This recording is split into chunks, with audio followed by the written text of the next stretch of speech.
Good morning, John Geese here. I'm your business growth strategist. I am so frustrated. Steve just won't do what I asked him to do. He's always late and I don't know what to do. This is what one of my clients recently shared with me. Actually, most of my clients share some version of this. They feel that their team is not being accountable.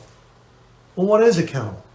Our common expectations of the term mean that there's someone to blame if something goes wrong.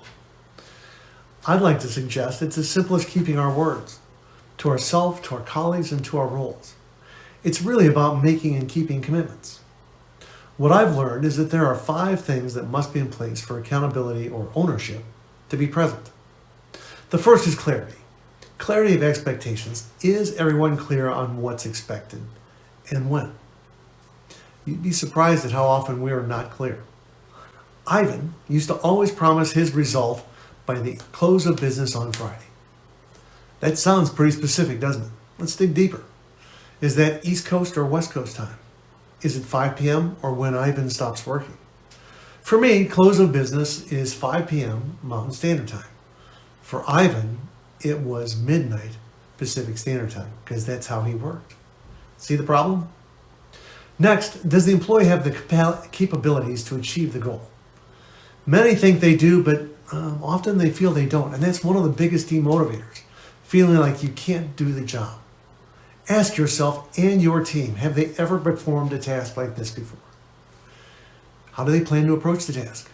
Are there resources they need or obstacles they need taken out of the way? Have you all agreed on what the measurement of success will be? Are you measuring the right things?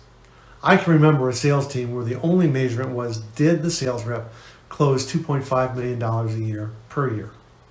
That sales team turned over 3/4 of their team every year because they were measuring the wrong things. They could have been measuring the activity that leads to $2.5 million in sales.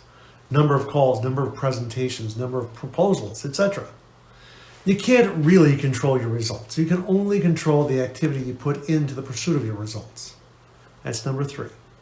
Number 4 is continuous feedback. We've all heard the phrase, practice makes perfect. That's bull hockey. Deliberate practice makes perfect. When we practice an activity over and over again, we get feedback. Think about a baby learning to walk. They crawl, they stumble, they fall, but they're getting feedback from their environment, from their body, and from their parents. And that constant feedback leads them from crawling to walking to actually walking upright. What makes you think that as an owner or a manager that you don't need to give your team feedback? Number 5, consequences. When the job is well done, everyone can move forward. Sometimes it leads to bonuses and promotions, and if the job's not well done, well, there can be negative consequences, ranging from write-ups and demotions to being given the opportunity to find a job that better suits one's temperament and capabilities. There you have it. 5 steps to help your team be more accountable and to get more stuff done.